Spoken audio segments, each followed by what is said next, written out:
अरे मरती है तो मरने दो, जमाना मरता है, क्या फर्क पड़ता है किसी के मरने से। हमारे घर थोड़ी ना कोई मरता है। मतलब कि इस तरह की स्थिति इस समय देश में हो गई है, जहां पर हर कोई इस बात का किसी को फर्क नहीं पड़ता कि यार मरती है तो मरने दो, क्या हमारे घर का थोड़ी ना कोई मरा है। और ऐसे तमाम तरीके के लोग मरे जा रहे हैं और किसी को फर्क नहीं पड़ता। लेकिन ये कोई बात नहीं समझ पा रहा है कि हमारा भी मृत्यु कभी भी हो सकता है। हम कोई आजीवन जीने वाले व्यक्ति नहीं है, हम भी मर सकते हैं, हमारे घर का सदस्य भी मर सकता है, कोई भी मर सकता है। कोई इस बात को नहीं कह सकता कि हम आजीवन जीने वाले हैं। कोई भी ऐसा शख्स नहीं कर सकता, चाहे वो लाख पैसा कमा ले, लाख कुछ भी कर ले। जीवन का यही सत्य है कि मरना हर किसी को है, जीना किसी को नहीं है। लेकिन वो बेचारे मासूमों की क्या गलती थी जो इतने जल्दी किसी ने मुआ दिया। लेकिन उन बेचारों की क्या गलती थी जो चंद पैसों के लिए उन लोगों की जिंदगी से खिलवाड़ कर गया, जो चंद पैसों के लिए जिंदगी से खिलवाड़ कर गया। कि यार एक बच्चे की मृत्यु जब किसी माँ बाप के सामने होती है तो उस माँ बाप पर क्या गुजरा होगा, उस माँ बाप पर क्या गुजरा होगा कि अभी हमारा एक नन्हा सा छोटा सा बच्चा, जिसके लिए हम जीते हैं, जिसके लिए मरते हैं, जिसके लिए हम काम करते हैं, जिसके लिए सोचते हैं कि इसको ये बनाएंगे, इसको कलेक्टर बनाएंगे, इसको आईपीएस बनाएंगे, और वो बच्चा मात्र 2 चम्मच सिरप में मर गया। मात्र 2 चम्मच सिरप में मर गया। मतलब कि इतना भी पैसे की क्या कर सकते हो। अगर कोई जीवन, अगर पैसे से एक जीवन खरीदा जा सकता था तो शायद एक बार ये सोचते कि यार हर कोई जीना चाह रहा है, लंबी आयु जीना चाह रहा है, लेकिन उस पैसे से आप अपने जीवन को बचा नहीं सकते। कभी भी किसी भी वक्त किसी की मृत्यु हो जाएगी, लेकिन मात्र चंद पैसों के लिए किसी की जान से खेल जाना। ये कहानी है मध्य प्रदेश के एक छिंदवाड़ा के छोटे से गांव का, जिस घर में एक माँ बाप और एक बच्चा, और उस बच्चे को मात्र खांसी आती है। मात्र खांसी आती है और माँ सोचती है कि बेटे को खांसी आ रहा है, और माँ को ये चीज़ देखा नहीं जाता। चाहे बच्चे को थोड़ी सी खांसी आवे, चाहे बच्चे को बहुत ज़्यादा खांसी आवे, लेकिन ये चीज़ माँ बाप को बर्दाश्त नहीं होता है। और माँ दौड़ते हुए उस मेडिकल स्टोर पर गई और तुरंत सिरप लाई और कही कि ले बच्चे 2 चम्मच पी ले, बस तू ठीक हो जाएगा। लेकिन उस माँ को भी क्या पता कि ये सिरप नहीं, ये एक जहर है, ये एक जहर है। और मात्र 2 चम्मच के सिरप से वो बच्चे का स्थिति खराब हो जाता है। और फिर इसी बात को लेकर वो माँ बाप उस बच्चे को लेकर हॉस्पिटल जाते हैं, और हॉस्पिटल में ये खबर मिलता है कि इसकी किडनी फेल हो रही है, इसकी किडनी फेल हो रही है। यह कितने दुख की बात है कि मात्र 2 चम्मच से उसकी किडनी फेल हो रही है। और कुछ ही समय गुजरने के बाद वो बच्चे की मृत्यु हो जाती है। मतलब कि इस कदर की बेशर्मी वो दवा बनाने वाले की, वो कोल्ड ड्रिप सिरप बनाने वाले की, कि भैया इतने चंद पैसों के लिए तुम किस हद तक गुजर गए, ये बात तो कोई जमाना नहीं भूल सकता। किसी भी जमाने में इसको इतिहास में दर्ज किया जाएगा। इतिहास हमेशा इस बात को याद रखेगा कि हाँ, कोई ऐसा शख्स था जो चंद पैसों के लिए ऐसे सिरप में, जो चंद पैसों के लिए सिरप में 48.6% का डाइथोलिन ग्लाइकोल मिला दिया गया।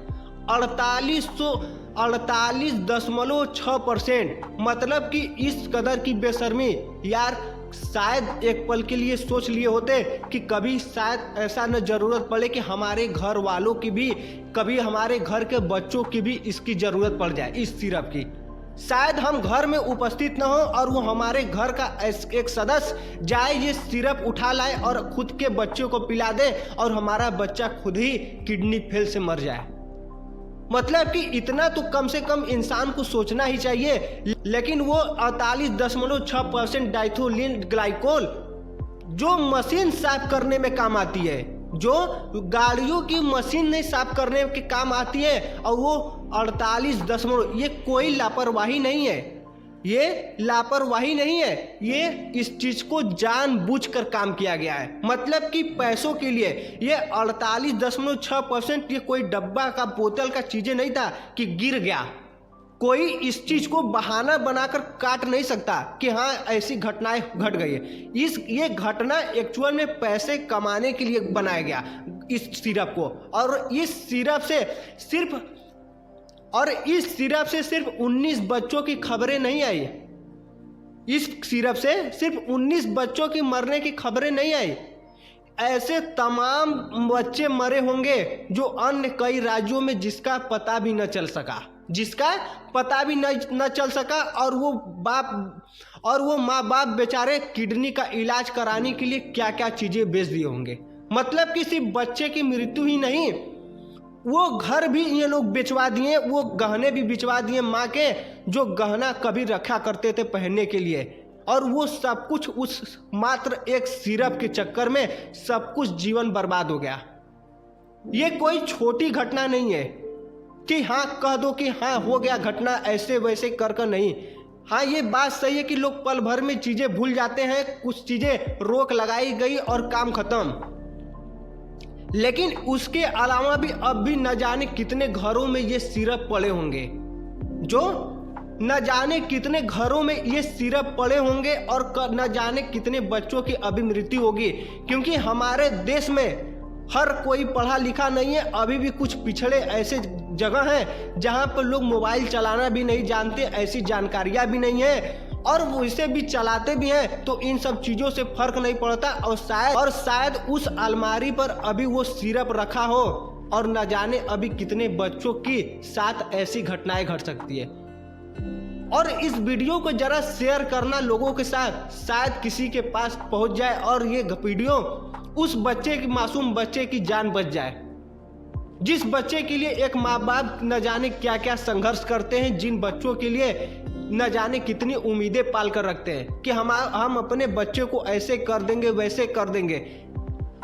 पल भर में वो सब चीजें मिट्टी में मिल गई, सिर्फ पैसे के लिए। मतलब कि इस कदर बेशर्मी किस काम की। अगर एक बात ये होता है कि हाँ पैसे से बहुत चीजें हो सकती हैं और आपके पास पैसे ना हो तो भाई एक बार सोच सकते हैं, लेकिन आप ऑलरेडी इतने पैसे वाले होकर आप सिरप में इतनी घिनौनी हरकत शायद ही कोई ऐसा व्यक्ति करे। लेकिन आप जिस तरह की ये घटना घटी है, जिस तरह की घटना लोग घटवा दिए, ये बहुत ही बेशर्म वाली घटना है। सोचो यार, एक माँ अपने बच्चे की हंसी को खो दिया, एक बाप अपनी जिंदगी को मिट्टी में दफना दिया, और सरकार कहती है और सिस्टम कहती है कि जांच चल रहा है। मतलब कि ऐसे वैसे जांच तो पल भर में हो जाने चाहिए, एक दिन में हो जाने चाहिए, अगर एक दिन भी नहीं लगता तो 2 दिनों में हो जाने चाहिए। मतलब कि हम लोगों के पास किसी चीज की कमी नहीं है। अगर किसी मुख्यमंत्री को, किसी व्यक्ति को, किसी नेता को अगर कोई मारने की धमकी दे देता है तो मात्र 1 से 2 घंटे में पूरा का पूरा मामला क्लियर कर देता है। हर व्यक्ति खोज निकालता है कि कब कहां से क्या कौन कॉल किया था, किसका नंबर था, क्या लोकेशन था, चाहे मोबाइल स्विच ऑफ हो, चाहे कुछ भी हो, पल भर में हर कुछ मिल जाता है और 1 से 2 घंटे में वो मुजरिम सामने होता है। और इस विषय पर सिस्टम कहती है कि जांच चल रहा है। ऐसी जांच किस काम की? बाकी आप इस बात को कमेंट में बताइएगा। वैसे तो भाई हम इस चीज को देखें, अब क्या ही बताएं, छोड़ो, जाने दो।